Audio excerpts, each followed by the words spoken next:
चालोपी ने सुधरने का ड्रामा शुरू कर दिया है और ये लगातार तीसरा व्लॉग है जिसमें कि वो सफाई देती हुई दिखाई दे रही है। चलिए, पुरानी गलतियों पे कुछ पे माफी मांग रही है, कुछ पे सफाई दे रही है। लेकिन भाई अभी भी तुम गलतियों पे गलतियां करे जाओगे तो पाप का घड़ा खाली कहां से होगा, वो तो फिर दोबारा से भरना शुरू हो जाएगा। चलिए देखते हैं कौन सा इसने नया ड्रामा रचा है जो इसके पाप के घड़े को भरता जा रहा है। ऐसा क्यों है कि अपने बुजुर्ग मामा की इज्जत करने की बजाय इसने कैसे की उनकी बेइज्जती।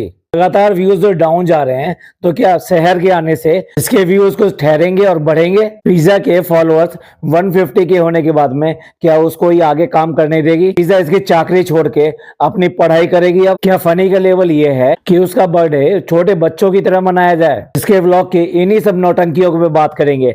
आज के चर्चा में आपका स्वागत है। जो लोग चैनल पहली बार आए तो प्लीज सब्सक्राइब कर लें और बेल आइकन भी दबा दें जिससे कि आने वाली वीडियो की इन्फॉर्मेशन आपको टाइम से मिल जाए।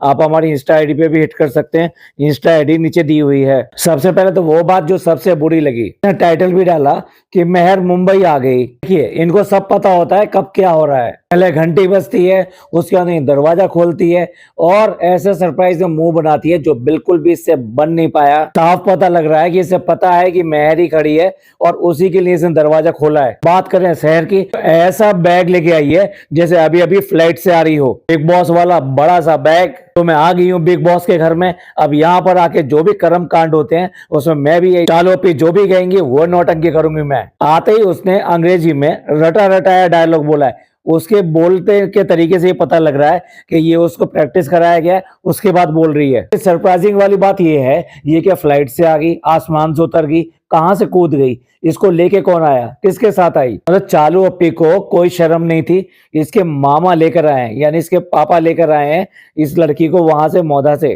पर नहीं भाई नहीं, वो उनको टिकट देके बुलाया गया है, इसको लेकर आए हैं। वो आने जाने के पैसे दिए गए हैं, टिकट भी कराया गया, उसके बाद में भी उनकी घर में इजाजत नहीं है। शक्ल तक नहीं दिखाई बेशरम औरत ने। मतलब अपने बुजुर्ग मामा से इतनी नफरत और अभी तक पाल रखी है वो नफरत। इस्लाम में तो ये कहते हैं कि सोने से पहले जिसके लिए भी मन में कुछ बात है वो उसको खत्म कर देना चाहिए। ये अपने बुजुर्ग मामा के, मतलब इससे उम्र में तो बहुत बड़े हैं, उसके बाद में भी उनसे काम भी करवाया, उनको पैसा भी दिया और उसके बाद में भी उनकी शक्ल तक नहीं दिखाई।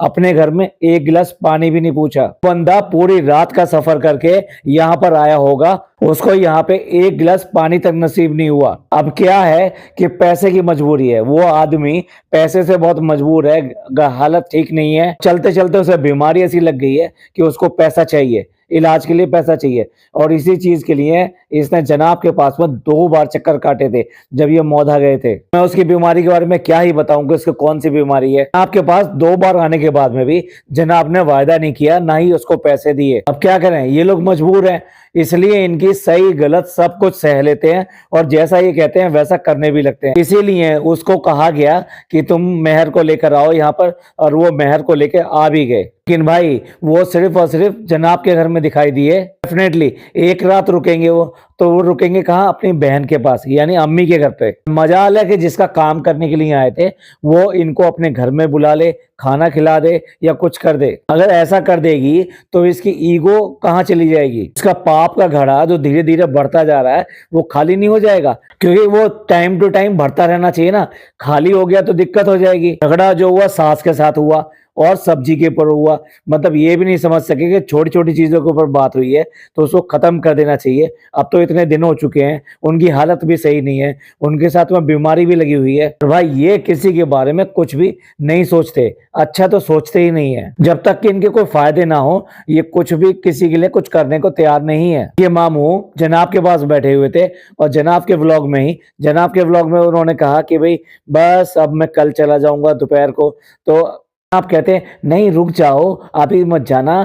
तो वो कहते हैं नहीं नहीं नहीं, काम है, कल की बुकिंग है। अब बताइए क्या वो बुकिंग करा के आए होंगे? ये सारे कांड इन्होंने किए हैं। उन्हें वापस बैरंग ऐसे ही भेज दिया जाएगा। अब भी पता नहीं उनको जो पैसे चाहिए इलाज के लिए वो पैसे भी इनको मिलेंगे या नहीं मिलेंगे। ये चिंदीगिरी इतनी करते हैं कि हो सकता है 100-200 रुपए देकर ही भेज दें कि ठीक है खाने के लिए यही तो बहुत है, टिकट हमने कराई दी है। देखने वाली बात यह है कि लोगों में कितनी ताकत है। अगर वो इसी बात को बहुत ज्यादा उठाएंगे, जो कि नहीं दिखाई दी इसके व्लॉग के नीचे। और अगर वाकई में काफी सारे लोग इस बात को उठाते हैं तो अगले ही व्लॉग में ये माफी मांगने आ जाएगी, अपनी सफाई देने के लिए आ जाएगी।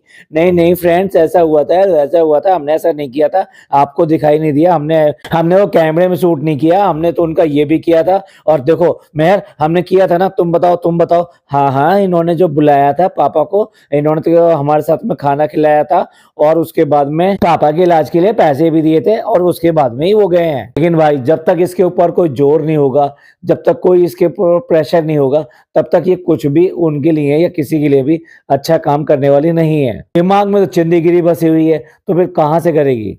लोग इसको बहुत बोलते रहते हैं कि भाई नंद के साथ में गंदा व्यवहार करती है और उसके साथ झगड़ा करती है, लेकिन भाई अब ऐसा पैचअप हुआ है कि चलो तुम्हारा दुश्मन हमारा दुश्मन एक, तो हम एक हो जाते हैं। जो लोग जानते हैं, इनको देखते रहते हैं, वो समझ गए होंगे मैं किसकी बात कर रहा हूँ। और बाकी तो पैसा कर देता है। अभी बहुत सारे लोगों को नहीं पता होगा, फनी की जो बहन है उसके लिए इन्होंने यहाँ से कई बार गिफ्ट वगैरह ये सब चीजें भेजे। मैं बात कर रहा हूँ लगभग 1 साल पहले की, लेकिन वहां से कैसे भी करके कोई जवाब नहीं आता था और कोई भी बात नहीं होती थी। मतलब कि वो अपनी नाराजगी छोड़ने को बिल्कुल भी तैयार नहीं थी। और उसका एक ही इशू था, पहला इशू जो था वो यही था कि फनी वहां पे क्यों चला गया, उसके माँ बाप के पास क्यों नहीं रहता, उसके माँ बाप की देखभाल कौन करेगा। ये उसका पहला इश्यू था। उसी की वजह से वो इससे बात करना, इससे किसी भी तरह का संबंध रखना बिल्कुल भी नहीं चाहती थी। कि अभी कोई प्रॉपर्टी के चक्कर में जब ये दिल्ली में आई थी खुशामदीद की ओपनिंग के लिए, उस टाइम इसकी ननद भी आई थी और उसी टाइम में वो प्रॉपर्टी की कोई पेपर वगैरह कंप्लीट करने के लिए आई थी। उस टाइम में इन्होंने कहा उससे कि तुम दिल्ली आ जाओ, बट उसने साफ इनकार कर दिया कि मैं दिल्ली नहीं आऊंगी। तब इसकी माँ ने ये कहा कि भाई तुम लोग जो सब इसके सब यहाँ पे मौधा आ जाओ। इस प्रपोजल को फनी ने डब्बा के सामने रखा, लेकिन डब्बा बिल्कुल भी मानने को तैयार नहीं हुई। तो इसी बात की रट लगाई रही कि नहीं वो यहाँ पर आ जाएं और हम वहां पे नहीं जाएंगे। इस बात के ऊपर फनी और डब्बा इन दोनों में दिल्ली में बहुत ज्यादा झगड़ा हुआ, यहाँ तक कि दोनों के बीच में ऐसी ऐसी बातें कही गई जो नहीं कही जानी चाहिए थी। उसके बाद में इसकी सिस्टर तो वापस चली गई। इसकी माँ ने इसको समझाया फनी को कि नहीं इतना ज्यादा झगड़ा करने की जरूरत नहीं है, और फनी तब शांत होके इसको लेके वापस मुंबई चला गया। फनी को अच्छी तरह समझ में आ गया कि किसी भी हालत में ये उसकी कोई मदद करने वाली नहीं है, और अगर इसके साथ में ज्यादा किया गया तो ये बात बहुत आगे तक चली जाएगी। उसके बाद में फनी ने अपनी सिस्टर से बात करी, फोन पर बात करी और उसको समझाने की कोशिश करी कि भाई ऐसा करने से हमारे हाथ से सब कुछ चला जाएगा। सब कुछ चले जाने का मतलब ये है कि उसकी अपने जो मौज मस्ती आ रही है वो खत्म हो जाएगी, जो पैसा मिल रहे हैं वो खत्म हो जाएंगे, और माँ बाप के पास में जो पैसे भेजता है आज की डेट में वो पैसे भी भेजने बंद हो जाएंगे। तो तुम ऐसा मत करो और इससे दोस्ती कर लो या पैचअप कर लो, और फिर उसके बाद में फिर हम सारे के सारे मिलकर मजे करेंगे। और भाई पैसा इतनी बड़ी चीज होती है, आखिरकार उसने अपनी बहन को समझा ही लिया। आप देखते होंगे माँ और बाप तो एक एक करके जो है उसके आगे झुक गए हैं, बस सिर्फ और सिर्फ सिस्टर का रह गया था, इसकी बहन का रह गया था, और वो भी अब मान गई है। मान ही नहीं गई है, गले में हार डाल रही है, बाहों के हार डाल रही है। भाई आपने तो व्लॉग में देख लिया होगा कि फोन पे सबसे पहले उससे बात कराई गई, और बात करते समय उसकी आवाजें दिखाई हैं इस बार पहली बार ना। तो आपको बहन के नाम पे सिर्फ और सिर्फ इमोजी नजर आता था। अभी तो देखते जाइए, ये तो शुरुआत है। वो व्लॉग में भी आएगी, चेहरे के साथ आएगी, सब कुछ आएगी। पैसा चीज ही ऐसी होती है। कुछ लोग जरूरत में हथियार डाल देते हैं कि मजबूर होते हैं, जैसे इनके मामू। कुछ लोग लालच में हथियार डाल देते हैं, जैसे फनी के मम्मी पापा। और फनी के बारे में तो क्या कहें, वो तो हथियार नहीं डाल चुका, सब कुछ कर चुका है। उसको तो खरीदा गया है वैसे भी, आखिरकार खरीद के वहां से ब्याह कर लेकर आई है भाई। आज इन्होंने वीडियो कॉल दिखाया कि भाई फनी की सिस्टर से बात कर रहे हैं, तो मैंने कहा चलो पीछे की स्टोरी जो है वो भी आपको लगे हाथों बता देते हैं। देखिए वीडियो कॉल किस किस से दिखाया गया। पहले सिस्टर से दिखाया गया, उसके बाद में अम्मा यानी कि सास के साथ वीडियो कॉल दिखाया गया, और उसको चेयर दिखाई गई जो उसके बच्चे की चेयर आई है, उसके ऊपर बैठा हुआ है। वो बड़ी खुश होके रुखसाना बाजी को आवाज दे के दिखा रही है कि देखो ये कैसे बैठा है ये अपने चेयर पर। हाँ हाँ भाई, नानी और दादी के लिए ये तो बहुत बड़ी बात होती है, अपने पोते को नवासे को इस तरह से देखना। पर उसके भाग्य में सिर्फ और सिर्फ फोन पे ही देखना लिखा है। वो जितना ये चाहती है, जितना ये उसके मन है कि मैं उसको प्यार करूं, अपने हाथों से प्यार करूं, मैं उसका सारे काम करूं, लेकिन वो पॉसिबल नहीं है। लेकिन उनका बेटा जो बिक गया है। रेस्टोरेंट का तो सिर्फ और सिर्फ बहाना है। अभी भी ये 1-1.5 महीने से बाहर घूम रहे थे, तब भी तो रेस्टोरेंट चल रहा था इनका। मतलब चल रहा था, मतलब सांसें ले रहा था। उसे जिंदा रखना बहुत जरूरी है, वरना एक और इल्जाम लग जाएगा इसके सर पर। उसके बाद में बच्चे की दूसरी माँ अपनी डॉटर खाला से तो बात कराना बनता था भाई। देखिए, सब लोग कहते रहते हैं कि भाई ये इसको पढ़ने नहीं देती है, ये स्कूल नहीं जाती, ये कॉलेज नहीं जाती। मैं पिज्जा की बात कर रहा हूँ और ये बिल्कुल आया बनी रहती है। ये कैसी कुबड्ड है, इसको समझ में नहीं आता इसका फ्यूचर क्या बनेगा। भाई आप लोगों को कुछ पता भी है? वो तो पढ़ती रहती है और उसके बेड पे बैठ के पढ़ती रहती है। जब ये सारा ब्लॉग बनाती रहती है बाहर, तो ये पढ़ती रहती है और बच्चे को तो सिर्फ ब्लॉग में लेके दिखाती है, वरना तो ये पढ़ती रहती है। देखो भाई, आज वो पढ़ते हुए उसने पकड़ लिया, चोरी पकड़ी गई, हो गई धप्पा। आज तो सबको दिखा के रहेगी। आज हो गया पिज्जा का पर्दाफाश। अब देखो, पिज्जा पकड़ी गई पढ़ते हुए। असल में होता क्या है कि जब वो लेटी रहती है ना, तब ये पढ़ती रहती है। अरे भाई, सारे दिन ये बच्चा कौन संभालता है फिर? तो सही कहा, जब ये लेटी रहती है तो बच्चे को कौन संभालेगा? यही संभालेगी। तो ये पढ़ती कब है? अपने पाप धोने आए हो तो कोई कैसे मान लेगा? अभी भी झूठ बोलने से बाज नहीं आ रहे, तो फिर कौन मानेगा इस बात को? वाह वाह वाह, क्या दिमाग से बहाना बनाया है कि जब मैं लेटी रहती हूँ तो ये पढ़ती रहती है। ये इसको चैन ही कहाँ लेने देती है। ये लेट भी जाती है तब भी वहां से हुक्म चलाती रहती होगी कि मेरे लिए पानी ले आना, मेरे लिए चाय ले आओ, आप कॉफी बना लो, आप जो बच्चे का डायपर चेंज कर दो, देखो बच्चा रो क्यों रहा है, देखो उससे आवाज क्यों आएगी उसकी। तुमने देखा नहीं क्या अभी तक भी? तुम इतनी ज्यादा लापरवाह कैसे हो सकती हो? बच्चे को ले क्यों नहीं रही हो? देखो डोर पे कौन डिलीवरी बॉय आया है। अरे भाई, इतना टाइम हो गया, तूने मेरे को सुबह का नाश्ता नहीं दिया। ये बिस्तर पे सारे कपड़े पड़े हैं, ये कौन संभालेगा? किसी भी तरीके से उसको किसी भी तरीके से चैन नहीं लेने देती, तो पढ़ाई वो कहाँ ही करेगी। दिखाया जा रहा है ये सिर्फ और सिर्फ ड्रामा है। किताब खोल के बैठी है, किताब की शक्ल बता रही है। किताब पे इसका एक भी पेन पेंसिल किसी का निशान नहीं है। किताब बिल्कुल नई है, जैसे कि वो पहली बार खोली गई है। किताब में खोल के क्या बैठी हुई है? एमसीक्यू। ये बताओ यार, एमसीक्यू क्या है? मतलब जो याद करने वाली चीज होती है, जो ये इस तरह से पढ़कर उनको सॉल्व कर लेगी या याद कर लेगी। तो भाई हद हो गई। एमसीक्यू जो है वो फिजिक्स का है। थोड़ा एनलार्ज करके देखने में पता लग रहा है कि एमसीक्यू फिजिक्स का है। फिजिक्स के क्वेश्चंस बिना हल करे हुए, यानी बिना पेपर और बिना कॉपी के कैसे हो सकते हैं? कुछ थ्योरेटिकल क्वेश्चन के जवाब दे सकते हो आप याददाश्त से, लेकिन बाकी सब तो एनालाइजिंग ही होती है फिजिक्स के अंदर। भैया, ये फिजिक्स जो 11th-12th वाली है, ये कोई ऐसी वैसी फिजिक्स नहीं है। कोई फिजिक्स है कि जिसको क्लियर करने के बाद में जेई या फिर नीट, इनमें किसी में भी उसका सिलेक्शन होता है जो बच्चा अच्छी तरह से पढ़ता है इसको। और ये ऐसा शौक में खोल के बैठी है, चलो चलो अभी लगाओ कैमरा, अब मैं खोल लेती हूँ किताब। मतलब एक बार भी इस किताब का उद्घाटन बच्चे ने नहीं किया। आपको लगता है इसके पास वाकई में इतना टाइम है कि ये बैठ के अलग जाके पढ़ सके? अरे बच्चा अगर सो भी जाता होगा तब भी हुक्म पे हुक्म देती है ये, और इसके लिए पढ़ते हुए दिखना ही बहुत है, पढ़ना बहुत नहीं है। ये अपने टाइम पे ये भी यही काम करती होगी, किताब खोल के बैठ जाती होगी, पढ़ती कुछ नहीं होगी। अब बर्थडे वगैरह तो इनके लिए बहुत बड़ी चीज होती है कंटेंट की। तो 2 दिन बाद में फनी का बर्थडे है, यानी कि 2 जनवरी का होता है उसका बर्थडे। ये व्लॉग बना रही है 31 दिसंबर को। 31 दिसंबर से याद आया कि इसने अभी 2 व्लॉग पहले ये कहा था कि अब से हम डेट बताया करेंगे कि व्लॉग की डेट क्या है। इस वाले व्लॉग में क्या इसने डेट बताई? नहीं। आपको लगा होगा ये बड़ी कॉमन सी बात है, उसने कहा कि भी डेट बताया करेंगे। ठीक है भाई, बहुत सारे व्लॉगर बताते हैं कि किस डेट का वो व्लॉग बना रहे हैं। नहीं, वो टाइमलाइन किसी को शेड करने के लिए थी, किसी को नीचा दिखाने के लिए थी। देखो, जब तुमने कहा कि नानी जो वो अभी भी मौधा में है, लेकिन नानी तो पहुंच गई है कहाँ? बच्चा मामू के घर। ये जादू हमने करके दिखा दिया। तो इसको शेड करना था, इसलिए ये वाला इसने दिखाया कि डेट बताऊंगी अब से मैं। और बर्थडे है तो उसके लिए गिफ्ट आने चाहिए। भाई उसने मना किया है कि नहीं नहीं हमें बर्थडे नहीं मनाना है, और वो लालची आदमी ये मना करे कि नहीं मुझे कुछ नहीं चाहिए, मेरे लिए कुछ मत करना बर्थडे पर। जो आदमी इसके थोड़े से टी शर्ट और ये सब लेके आने में, जो ये लखनऊ में लेकर आई थी, उसकी खुशी का ठिकाना नहीं रहा था। आंखें गोल गोल इतनी बड़ी हो गई थी और चेहरे पे हंसी रुक नहीं रही थी। वो लालची इंसान ये कहेगा कि मुझे कोई गिफ्ट नहीं चाहिए, मेरे लिए कोई बर्थडे मत मनाओ। आपने देखा इतने सारे इसने मिंत्रा के जो गिफ्ट मंगवाए हैं और उनके कवर सारे सारे सजा के, मतलब फैला के नहीं रखे हैं, वो एक जगह इकट्ठा करके रखे हैं दिखाने के लिए, मिंत्रा मिंत्रा मिंत्रा। फिर मिंत्रा ने क्या शुरू किया है, 30 मिनट्स में क्या आएगा, ये सारा का सारा ये प्रमोशन ही है, इसके अलावा कुछ नहीं है।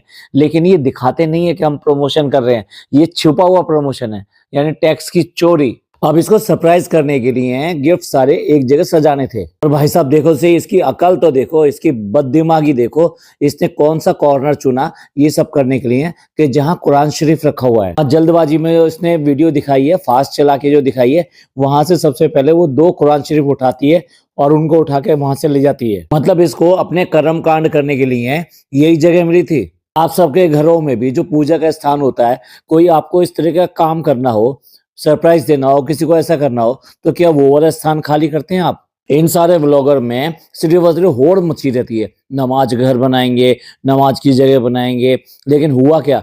क्या डब्बा वहां पे नमाज पढ़ती है?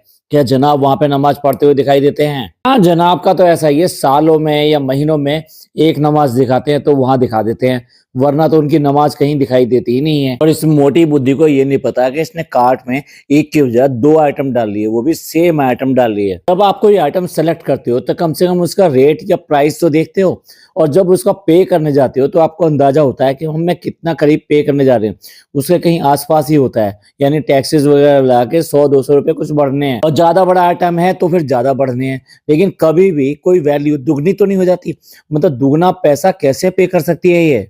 वैसे तो जरा जरा पैसे के लिए चिंदीगिरी करती है, और डबल पैसे इसने पे कर दिए। इससे साफ जाहिर होता है कि इस बेवकूफ ने ध्यान ही नहीं दिया इस बात को कि मैं क्या पैसे पे कर रही हूँ। उसको सरप्राइज करने के लिए क्या भाई इसने बच्चों वाला सेटअप किया है, मतलब वहाँ गिफ्ट लगा दिए, समझ में आता है। तो ये क्या मतलब बच्चों की तरह नहीं है? सबसे पहले तो वो लाइट लगाना, मतलब ये लाइट लगाने का क्या मतलब है? क्या मतलब यहाँ पे सेंटा आया था, सेंटा इनको आके ये गिफ्ट दे गया, लो लो मैं तुम्हारे लिए लेकर आया हूँ, जिंगल बेल लेकर आया हूँ, और ये बेल भी लगा लो और लाइटें भी लगा लो और उसके साथ में 2-3 गिफ्ट भी लगा लो। ये सब छोटे बच्चों के साथ में होते हैं, क्योंकि वो छोटे बच्चे को एक गिफ्ट नहीं देते, उनको 3-4 गिफ्ट देते हैं, छोटे छोटे गिफ्ट होते हैं, तो वो उनको देख के बहुत ज्यादा खुश होते हैं। अच्छा, ये भी भाभी के रास्ते पे चल रही है, जैसे वो मैन चाइल्ड बनाए रखती है उसको, तो ये भी उसको मैन चाइल्ड की ट्रीट करना चाहती है कि देखो बच्चे, तुम्हारे लिए हमने कितने सारे गिफ्ट मंगाए, ये देखो कितनी सारी लाइट भी जल रही है, देखो ये जलती है ना, ब्लिंक करती है ना, टिम टिम टिम करती है ना। चलो अब ताली बजाओ, ताली बजाओ, थैंक यू को आंटी को।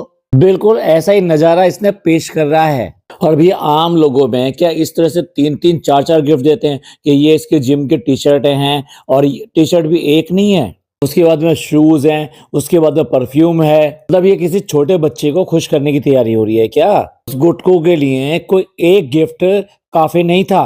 नहीं नहीं भाई, सही कह रहे हैं, सही कह रहे हैं, उसके लिए एक गिफ्ट काफी नहीं था। क्यों? क्योंकि ये वही आदमी था जो एनिवर्सरी के टाइम पे बिचला बिचला फिरा था। ये बिचला बिचला फिरा का मतलब ये है कि गुस्से हुए फिरा था कि मैं आज के बाद में किसी का भी बर्थडे पे कुछ नहीं लेके आऊंगा, जैसे कि सारे गिफ्ट यही लाता हो। और इसने छोटे बच्चों तक को नहीं छोड़ा था, यानी नान और पिज्जा तक को नहीं बोला था, इनको भी इतनी बातें सुना दी थी, इतनी बदतमीजी करी थी इन लोगों के साथ में भी कि तुमको भी मैं देख लूंगा, तुम लोगों ने भी मेरे लिए कुछ नहीं किया है और तुम मेरे को बहका रहे हो, कोई 3 दिन में कोई गिफ्ट नहीं आने वाला है। भाई क्या आदमी है ये, मैन चाइल्ड समझती है और वो वाकई में चाइल्ड ही बन जाता है। और इतने छोटे बच्चे को बोतल में इतना सारा पानी डाल के कौन पिलाता है भाई? ऑलरेडी सारा का सारा लिक्विड पीता है, उसका दूध जो है ऐसा तो नहीं बहुत गाढ़ा दूध होता है, उसमें भी पानी डाल के ही उसको पिलाया जाता है। और ये पता नहीं कौन सी साइंस लेकर आ गई, भाभी ने तो पूरे साल भर तक पानी नहीं दिया, चीनी नहीं दी, नमक नहीं दिया, भाई समझ लीजिए। देखिए एक और सफाई, सब लोग कहते रहते हैं ना कि बच्चे का ध्यान नहीं रखती, बच्चे के डायपर नहीं बदलती, बच्चे के पूरे काम नहीं करती, तो इस बार इसने दिखाया नहीं है, बस बोल दिया कि बच्चे को ये सब दिया जाता है, उसके बाद बच्चे ये सब करते रहते हैं, फिर उनको क्लीन करना पड़ता है, फिर ऐसा करना पड़ता है। मतलब ये सारा काम जैसे ये करती हो, हर चीज की सफाई देने के लिए आई है, मैं ये भी करती हूँ, मैं ये भी करती हूँ। लगता है आपको कि ये भी करती है? अगर ये करती होती भाई कितने आसान तोड़ती, एक एक काम को गिनाती कि मेरे को ये भी करना पड़ा, ये भी करना पड़ा, ये भी करना पड़ा।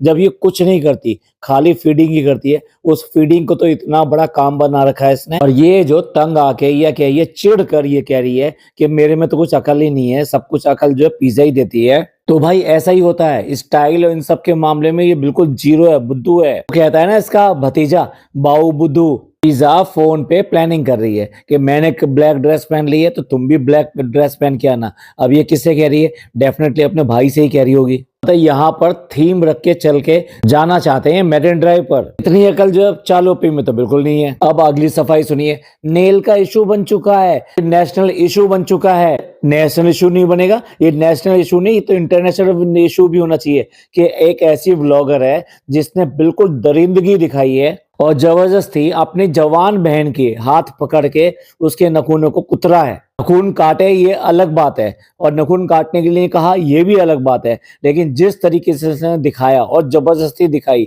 और उसके बाद में पीछे पड़ गई। एक बार कहा था लेकिन इसे समझ में नहीं आया, उसके बाद फिर दोबारा नेल कटर लेकर आई और उसके हाथ पकड़ के उसने काटे और अपनी माँ से भी उसको इतना बुरा भला कहलवाया। मतलब इस लड़की की हालत ये हो रही थी कि शर्म के मारे उसे बेइज्जती फील हो रही थी, वो अपनी आंखें जो है कैमरे की तरफ नहीं कर पा रही थी। इतना ज्यादा ह्यूमिलेशन कौन सुनेगा। इसने नेल काटने के ऊपर ये नहीं बताया कि नेल काटने के ऊपर लोगों ने क्या क्या कहा है। इसको लोगों ने इसकी पूरी आवारागर्दी, मतलब तू एक बात कह के तो देख, तेरा पूरा का पूरा चिट्ठा निकल के आ गया, इतिहास निकल के आ गया। हर एक आदमी ने उसमें ऐड ऑन किया है कि इसने किस किस तरह की रील बनाई है, इसने किस किस तरह के कपड़े पहने हैं, इसने किस तरीके के लोगों से एक ही टाइम में न जाने कितने लोगों से चक्कर चलाए हैं। वही थी जो ओयो होटल बना रखा था इसने, डॉक्टर खाला का घर। ये सारी बातें तो इसने नहीं बताई कि नेशनल इशू बन गया, नेशनल इशू बन गया। अरे तेरे सारे कांड निकल के 1 मिनट में बाहर आ गए तेरी इस दरिंदगी की वजह से। हिम्मत थी तो आके सब पर सफाई देती और सबके बारे में बात करती कि ऐसा लोगों ने क्यों बोला। देखो खुद बुरा ना बन के उससे कहलवा रही है कि नहीं वो तो मुझे 2 दिन बाद काटने थे, स्कूल जाना है, कॉलेज जाना है। फिर कह रही है फ्रेंड्स काटने ही तो थे और मैंने काट दिए। उसके बाद में अपनी मैच्योरिटी शो कर रही है कि नहीं नहीं मैं बड़ी बहन हूँ, मैं कुछ भी बोले, कोई कुछ भी बोले पर मैं तो उसको बोलूंगी। हाँ हाँ बड़ी बहन है तो तेरे को बोलना चाहिए, तेरे को बोलना चाहिए उसकी सेहत के लिए बोलना चाहिए, तेरे को बोलना चाहिए उसके खाने पीने के ऊपर बोलना चाहिए, तेरे को बोलना चाहिए उसके पीसीओडी और इन सब के ऊपर बोलना चाहिए, तेरे को बोलना चाहिए कि वो अपनी कैसे अपनी माँ से बिहेव करती है उसके बारे में बोलना चाहिए। मतलब बड़ी बहन बनने के लिए सिर्फ और सिर्फ दादागिरी रह गई थी, सिर्फ पूरी तरीके से ने दरिंदगी दिखाई है और बिल्कुल ऐसे उसकी उंगलियां पकड़ के छोटे से नेल कटर से जिसमें नेल प्रॉपर जा भी नहीं रहे थे जबरदस्ती काटे हैं और इसने ऐसे काटे हैं कि वो बहुत ज्यादा कटे हैं। इसलिए वो कह रही थी चलो पे कुछ तो छोड़ दो, कुछ तो छोड़ दो। चलो पे नहीं हम कुछ नहीं छोड़ेंगे, हम सारा जड़ से उड़ा के रहेंगे, तुम बहुत ज्यादा करते हो ये सब। नेल्स के ऊपर कितना ज्यादा ड्रामा इसने करके दिखाया था और पिछले वाले व्लॉग में भी माफी मांगी, अब फिर दोबारा से आ गई क्योंकि लोगों को इसकी माफी बिल्कुल भी एक्सेप्टेबल नहीं थी। जिस तरह का इसने कांड किया उसकी माफी किस बात की, और उसके बाद में जिस तरह से इसने सफाई दी है वो भी। ये फ्रेंड्स यहीं पे क्लोज करते हैं और बाकी जो है इसका अगले पॉडकास्ट में कवर करेंगे। आजकल सफाई देने तो आने लगी है लेकिन वो सफाई ना लोगों को पसंद आ रही है और ना ही वो सही है और हर बात खुद बोलकर दिखा रही है कि देखो आप ऐसा कहेंगे आप वैसा कहेंगे, तो खुद अपनी ही अम्मा बन के ये कहना चाह रही है कि आप लोग क्या बोलोगे, मैं तो खुद बोल रही हूँ। चलिए इस सब की नौटंकी पर आपका क्या कहना है प्लीज कमेंट करके जरूर बताइएगा। आपको ये पॉडकास्ट अच्छा लगा हो तो प्लीज लाइक कीजिए, सब्सक्राइब कीजिए, शेयर कीजिए। थैंक यू, धन्यवाद, शुक्रिया।